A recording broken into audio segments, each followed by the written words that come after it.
Je vous emmène Absolument. vous connaissez, c'est une maison bleue. Ah oui. Hein Eh bien ici, il y a une ferme bleue. Donc je vous emmène visiter une très jolie ferme bleue, mais on va surtout aller découvrir un jardin absolument remarquable. Tout cela donne une alchimie totalement magique.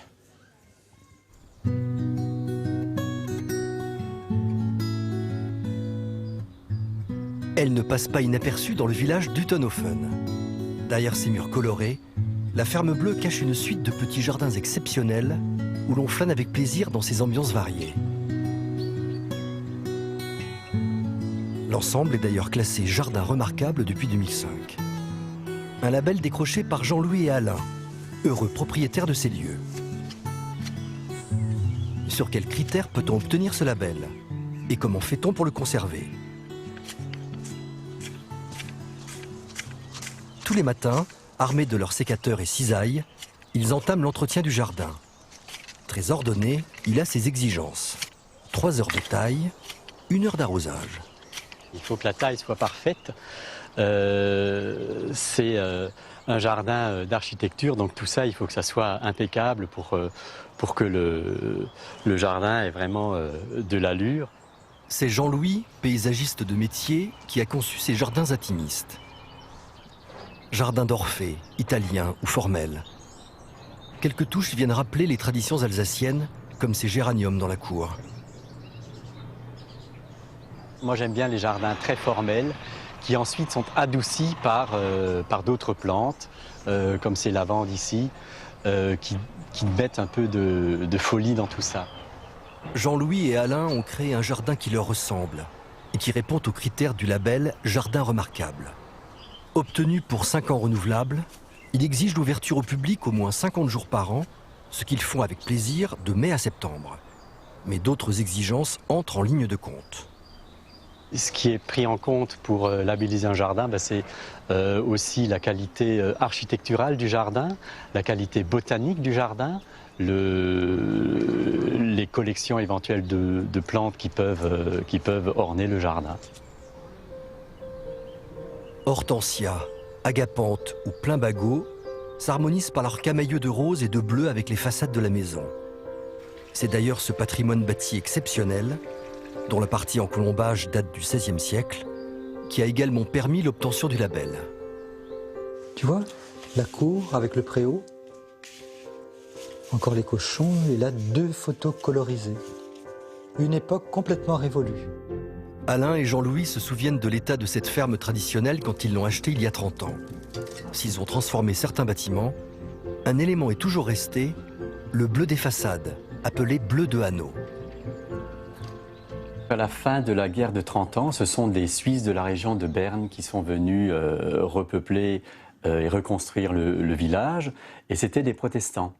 Et à partir du XVIIIe siècle, quand on commence à peindre les maisons, les protestants adoptent le bleu pour se démarquer des autres confessions.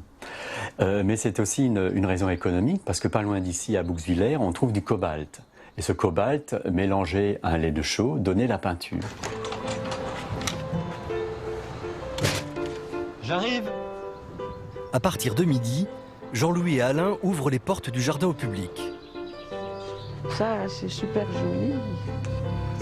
Ouh. Ils accueillent ici, chez eux, 5000 visiteurs de mai à septembre. Visite guidée ou en autonomie à l'aide de cette documentation, le public peut se promener librement. Oh, super. J'aime ce jardin parce qu'il est à la fois complètement organisé, alors que pas du tout, c'est très fantaisiste. Beaucoup de volonté de laisser à chaque plante une place. Et il n'est pas surchargé. C'est un jardin qui respire. Alain ou Jean-Louis ne sont jamais loin pour répondre aux questions des visiteurs. Là, on est en pleine floraison des hortensias, des géraniums aussi. Au mois de mai et au mois de juin, on a plutôt les rosiers. C'est tout l'objectif de cette ouverture au public, pouvoir partager sa passion des jardins. C'est un jardin où on n'a pas fait d'étiquetage. En général, enfin, les gens nous le reprochent, mais moi je préfère entrer en contact avec eux pour pouvoir pour les rencontrer aussi. Faire un jardin, c'est aussi créer des liens. Cela fait désormais 15 ans que Jean-Louis et Alain accueillent des visiteurs. Le label Jardin remarquable leur a été attribué pour la 3e fois consécutive. Faire un jardin, c'est créer du lien. Je crois que tout est dit dans cette phrase. Ça donne follement envie d'aller découvrir in situ ce jardin de la Maison Bleue du Tenhofen. Je suis ravi. Le chat, il crée du lien, là. Le chat, il est heureux. Magnifique. Je pense que c'est le plus heureux de la maison. Cette ferme bleue labellisée Jardin remarquable. C'est pas rien en France d'avoir ce label de jardin remarquable. Le manoir d'Érignac, par exemple, fait partie de ces musts de jardin. 5000 visiteurs. Je suis ravi, Jean-Louis et Alain, de vous remettre ce sourire de France, un demi chacun. Oh, je le remets parce que c'est vraiment fabuleux, ce jardin, dans cette maison totalement incroyable du XVIe siècle qui est fabuleuse. Et il y a une particularité sur les murs, je crois que nous les avons en image, ce sont ces graffitis qui sont très très particuliers. C'est une mode qui vient de l'Italie. D'ailleurs, le mot sgraffiti veut dire gratter. En alsacien, on appelle ça du kratzputz. Et on faisait ça sur le ciment frais, c'est les paysans qui le faisaient sur leur maison. Alors ça montre des dessins qui sont tout à fait naïfs et qui représentent la prospérité, les animaux, tout ce qui se passe à la ferme, quoi. Vous aviez l'air vous-même très ému pendant le reportage. Voir ça en image comme ça vous surprenait ? Oui, bien sûr. C'est toujours une reconnaissance de se voir contacté par une télévision et de montrer ça aux téléspectateurs. En tout cas, c'est un formidable travail et une vraie belle maison. Et en plus de savoir accueillir, ils ont un vrai talent artistique. Alain, c'est vous qui faites ces abat-jours. Il paraît, les structures sont faites à la main en acier. Celle-ci, je l'adore, cette lampe. C'est une radio ? La lampe radio baroque. Mais oui, c'est une joli. radio. Et d'ailleurs, il m'a dit tout à l'heure qu'il faisait du sur-mesure. Donc si vous avez des radiographies chez vous et vous ne savez pas quoi en faire, il peut vous faire un magnifique une lampe de chevet. Je peux fournir, mais c'est pas joli, moi. L'intérieur. Et là, c'est un peu plus classique, mais c'est une lampe style Napoléon III.